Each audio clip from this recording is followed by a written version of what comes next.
Hello बच्चों, कैसे हैं आप सभी। मैं हूं आपका अपना रवि भैया और मैं लेके आ गया हूं आपकी 15 मिनट्स की सीरीज में। आज हम जो चैप्टर करने वाले हैं बच्चों, उसका नाम है अवर एनवायरनमेंट।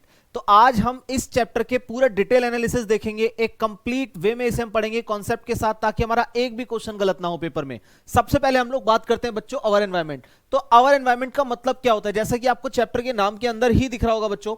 चैप्टर का नाम का मतलब क्या हो गया, देखिए जितना भी हमारे पास बायोलॉजिकल होते हैं, यानी कि प्लांट हो गए, आपके पास एनिमल हो गए, माइक्रो ऑर्गेनिजम्स हो गए, सब चीजों को मिलाकर के एक एनवायरनमेंट क्रिएट होता है, उसको बोलते हैं हम लोग अवर एनवायरनमेंट। अब इसके अंदर जो टॉपिक है बच्चों, इकोसिस्टम है। इकोसिस्टम का मतलब होता है जहां पर लिविंग बीइंग और नॉन लिविंग बीइंग, यानी कि लिविंग और नॉन लिविंग आपस में एक दूसरे के साथ इंटरेक्शन करती हैं, उसे बोलते हैं इकोसिस्टम। इकोसिस्टम दो टाइप का होता है, एक तो वो जिसमें हम लोगों ने छेड़छाड़ की है, यानी कि आर्टिफिशियल, और एक वो होता है जिसे नेचर ने बनाया बड़ी खूबसूरती के साथ, उसे बोलते हैं बच्चों हम लोग नेचुरल सिस्टम। तो नेचुरल सिस्टम और आर्टिफिशियल सिस्टम, जैसे मैंने आपको बताया, नाम से क्लियर है। नेचुरल के अंदर आ जाएगा बच्चों पॉन्ड, रिवर और फॉरेस्ट, जबकि आर्टिफिशियल के अंदर आएगा एक्वेरियम और गार्डन, क्योंकि वो हम अपने हिसाब से सजाते हैं। नेक्स्ट अगर आप लोग देखेंगे तो एक होता है बायोटिक कंपोनेंट और एक होता है एबायोटिक कंपोनेंट। बायोटिक का मतलब होता है बच्चों लिविंग बीइंग, यानी कि जितनी भी लिविंग थिंग्स होती हैं वो सब की सब बायोटिक के अंदर जाती हैं। जो भी नॉन लिविंग होते हैं वो सारे के सारे बच्चों एबायोटिक के अंदर जाते हैं। आप इसके अंदर देख सकते हैं, सबसे पहले बायोटिक के अंदर क्या आएगा, यानी कि जो लिविंग है उनके अंदर क्या आएगा बच्चों, प्रोड्यूसर, कंज्यूमर, डिकम्पोजर। फिर कंज्यूमर भी हमारे पास तीन टाइप के होते हैं, हार्बीवोर, कार्निवोर एंड ओमनिवोरस। यानी कि एक तो वो जो शाकाहारी होते हैं यानी कि हार्बीवोरस, एक वो जो सिर्फ फ्लैश खाते हैं यानी कि हमारे पास कार्निवोरस, और एक वो होते हैं बच्चों जो शाकाहारी भी होते हैं और बेसिकली फ्लैश भी खाते हैं, यानी मीट वगैरह भी कंज्यूम करते हैं, उसे बोलते हैं हम लोग ओमनिवोरस। नेक्स्ट हम बात करते हैं प्रोड्यूसर्स। प्रोड्यूसर्स का मतलब होता है जो ग्रो कराते हैं। आप ऐसा माने किसान, किसान ने सबसे पहले खेती करी, उसे ग्रो कराया, तो वो हो गया प्रोड्यूसर। फिर उसे सबसे पहले खाने वाला हो गया कंज्यूमर। क्लियर है बच्चों, उसे बोलते हैं हम लोग कंज्यूमर। तो देखिए जैसे आप देख सकते हैं, ग्रीन प्लांट हो गए, सर्टेन ब्लू ग्रीन एल्गा हो गया, ये सब क्या होते हैं हमारे पास, इन सबको बोलते हैं प्रोड्यूसर्स। नेक्स्ट आता है आपके पास कंज्यूमर भी तीन टाइप के, एक होता है हार्बीवोरस, कार्निवोरस और एक होता है बच्चों ओमनिवोरस। अगर हम लोग बात करें यहां पर, सबसे पहले हार्बीवोरस जो शाकाहारी होते हैं यानी कि प्योर वेजिटेरियन। फिर आता है आपके पास कार्निवोरस, यानी कि प्योर कैसे होते हैं, नॉन वेजिटेरियन। और ओमनिवोरस क्या होते हैं बच्चों, मिक्सचर होता है दोनों का, यानी कि ये वेजिटेरियन भी होंगे और नॉन वेजिटेरियन भी होंगे। नेक्स्ट अगर हम बात करें डिकम्पोजर्स, आप लोग जानते हैं कहीं भी अगर मान लेते हैं कहीं मीट का टुकड़ा पड़ा हुआ है या फ्लैश का टुकड़ा पड़ा हुआ है, और वहां पर आपने देखा उसे डेड एंड डिकिंग मैटर आते हैं और आकर के उसे पूरा खत्म कर देते हैं, प्रॉपर्ली उसे खत्म कर देते हैं, उस चीज के लिए बोलते हैं डिकम्पोजर्स। उसमें हेल्प करते हैं आपके बैक्टीरिया एंड फंजाई। नेक्स्ट आपके पास एक टर्म आता है फूड चेन। मैं आपको बताना चाहूंगा कि दो टर्म होते हैं बेसिकली, एक होता है फूड चेन और एक होता है फूड वेव। मान लेते हैं कोई ए है, ए व्यक्ति को खाया बी ने, बी को खाया सी ने, तो ये क्या हुआ, हमारे पास एक फूड चेन बन गई। और अगर ऐसे ही हम बहुत सारी फूड चेन को मिला देंगे तो हमारे पास जो बनेगा उसे बोलते हैं बच्चों फूड वेव। तो जैसा कि आप देख सकते हैं फूड चेन हमारे पास प्रेजेंट है, और सिर्फ ये कैसी होती है, यूनिडायरेक्शनल। आप एक बात बताएं, अगर ए को बी ने खा लिया तो ए तो बचा ही नहीं, तो वापस से तो आ ही नहीं सकता, तो इसलिए क्या होता है बच्चों, ये यूनिडायरेक्शनल होता है। नेक्स्ट अगर हम बात करें, देखिए इसका एग्जांपल, प्लांट को खाया ग्रेसोफर ने, ग्रेसोफर को खाया फ्रॉग ने, फ्रॉग को खाया ईगल ने। अब एक बात बताएं आप लोग, अगर एक बार प्लांट को कंज्यूम कर लिया गया ग्रेसोफर द्वारा और फ्रॉग ने खा लिया ग्रेसोफर को, तो ग्रेसोफर वापस थोड़ी आएगा, तो ये सारी की सारी चीजें क्या होती हैं, यूनिडायरेक्शनल होती है। नेक्स्ट हम बात करते हैं फूड वेव। जैसा कि मैं आपको बता चुका हूं, बहुत सारे फूड चेन को आप मिला देंगे तो क्या बन जाएगा, फूड वेव बन जाएगा। आप यहां पर देख सकते हैं कितने भयंकर तरीके से एक मकड़ी का जाला बना हुआ है, जहां पर आप देखेंगे एक होता है आपके पास प्रोड्यूसर कंज्यूमर, फिर होता है प्राइमरी कंज्यूमर, फिर होता है सेकेंडरी कंज्यूमर, और लास्ट में आता है टर्शरी कंज्यूमर। तो ये हमारे पास कुछ कंज्यूमर्स होते हैं जो कंज्यूम करते हैं अलग अलग तरह से। फॉर एग्जांपल प्लांट ग्रो करा, प्लांट को किसी ने खाया, फिर उसको भी किसी व्यक्ति ने खाया, इस तरह से कंडीशन सारी चलती है। फिर आते हैं आपके पास ट्रॉफिक लेवल, जिसके अंदर आप एनर्जी डिस्ट्रीब्यूशन और आप देखते हैं कि कौन प्रोड्यूसर है, फिर primary consumer, secondary consumer, tertiary consumer, इस तरह से आप उसमें लेकर के चलते हैं। फॉर एग्जाम्पल प्लांट को खाया इंसेक्ट ने, इंसेक्ट को खाया फ्रॉग ने, फ्रॉग को खाया ईगल ने, ये हमारे पास एक कंडीशन आ गई। तो इसे बोला गया बच्चों फर्स्ट ट्रॉफिक लेवल, ये सेकंड, ये थर्ड, और लास्ट में फोर्थ ट्रॉफिक लेवल। और आप लोग पिरामिड के बिहाफ पर जानते हैं, सबसे पहले प्रोड्यूसर, प्रोड्यूसर के बाद आता है आपके पास primary consumer, then secondary consumer और फाइनली टर्शरी कंज्यूमर। बस इतना सा हमें याद रखना है, इस पिरामिड को याद रखना है, यहां से क्वेश्चन आपको 100% देखने को मिलेगा। नेक्स्ट अगर हम बात करें बच्चों, एक होता है 10% एनर्जी लॉ।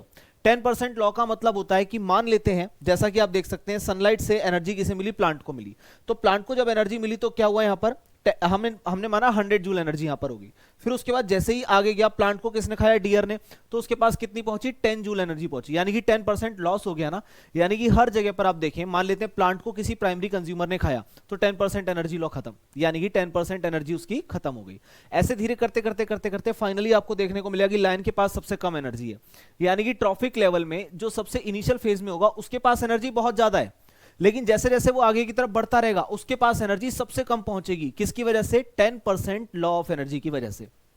नेक्स्ट बात करते हैं बच्चों, ये एनर्जी पिरामिड आपके पास पहले decomposers, primary producers, then secondary primary consumer, then secondary consumer और उसके बाद टर्शरी कंज्यूमर। यहां तक क्लियर है। नेक्स्ट हम बात करते हैं बच्चों बायो एक्यूमुलेशन। बायो एक्यूमुलेशन का मतलब होता है, देखिए आप, refer to the accumulation of toxic chemical in the tissue of a particular organism. मैं आपको एक चीज बताता हूं, एक टर्म बायो एक्यूमुलेशन है और एक टर्म है हमारे पास बायो मैग्निफिकेशन।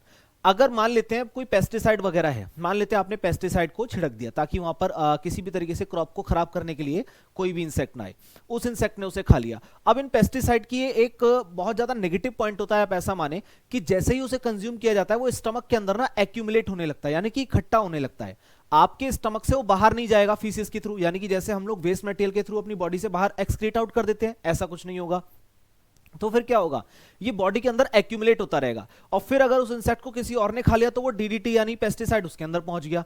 इस वजह से उसी टर्म को हम लोग क्या बोलते हैं, बायो एक्यूमुलेशन। कहने का मतलब ऐसे टॉक्सिक सब्सटेंस जो बॉडी के अंदर से कभी भी रिमूव नहीं होते लेकिन वो ट्रांसफर होते रहते हैं बॉडी से बॉडी के अंदर, अगर कोई कंज्यूम करता है तब, यानी कि कभी भी बॉडी से एक्सपेल आउट नहीं करेंगे। और सेम कंडीशन बोलते हैं बच्चों बायोमैग्निफिकेशन के लिए। बायोमैग्निफिकेशन का मतलब भी सेम होता है, कोई भी हार्मफुल सब्सटेंस जाएगा आपकी बॉडी के अंदर तो बॉडी के अंदर इकट्ठा होता रहेगा, बाहर एक्सक्रीट आउट नहीं हो सकता।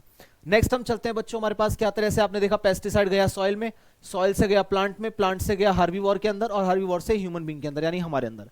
तो एट द एंड आपने देखा होगा कुछ सब्जियां ऐसी होती हैं जिन्हें खाने के बाद हम लोग बीमार पड़ जाते हैं, उसके पीछे का रीजन यही है। नेक्स्ट आता है आपके पास ओजोन लेयर डिप्लीशन। बहुत सारे कारण है भाई, आपने देखा होगा हमारे पास हार्मफुल रेडिएशंस होते हैं या फिर क्लोरोफ्लोरोकार्बन्स होते हैं जो कि ओजोन को कहीं ना कहीं डिप्लीट करते हैं यानी कि खत्म करते हैं। और ओजोन लेयर हमें प्रोटेक्ट करती है बच्चों, सबसे इंपॉर्टेंट है, हमें स्किन कैंसर से बचाती है। नेक्स्ट अगर हम बात करें ओजोन लेयर फॉर्म कैसे होती है तो आप जानते हैं, ऑक्सीजन होगा O2, अल्ट्रावायलेट रेडिएशन के फॉर्म में दो पार्ट में टूटेगा, यानी कि ऑक्सीजन O2 जो था वो ऑक्सीजन प्लस ऑक्सीजन यानी दो पार्ट में अलग अलग फॉर्म में टूटेगा। फिर अब इस O2 के साथ एक O मिलेगा और O3 बनेगा जिसे बोलते हैं हम लोग ओजोन।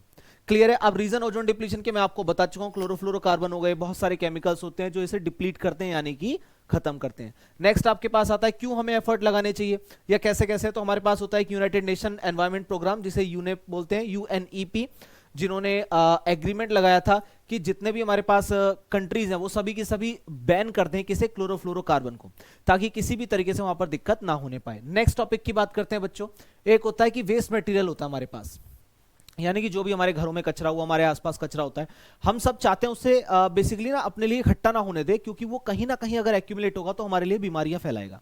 तो उसे वेस्ट मटेरियल को कैसे लेते हैं हम लोग, दो पार्ट में डिवाइड करते हैं, एक होता है बायोडिग्रेडेबल, एक होता है नॉन बायोडिग्रेडेबल।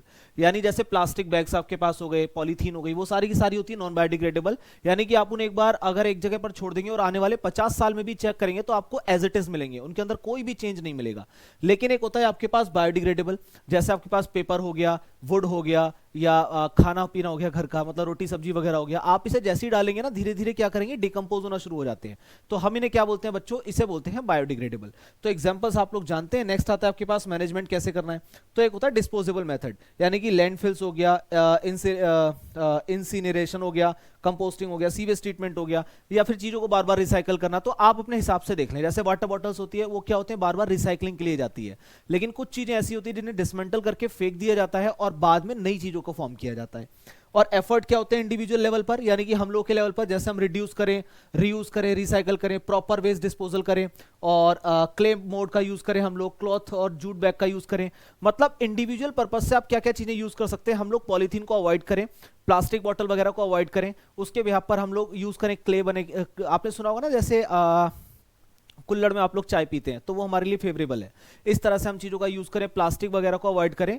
तो इसी के साथ आपका ये चैप्टर होता है बच्चों खत्म। और अवर एनवायरनमेंट को आप लोग इस शॉर्ट को देखते हुए, अगर आप ये वन शॉट 15 मिनट का अगर आप देखते हुए यहां तक पहुंच चुके हैं तो ऑल द बेस्ट, आप लोग सारे के सारे कॉन्सेप्ट को बहुत अच्छे से डिटेल में सीख चुके हैं।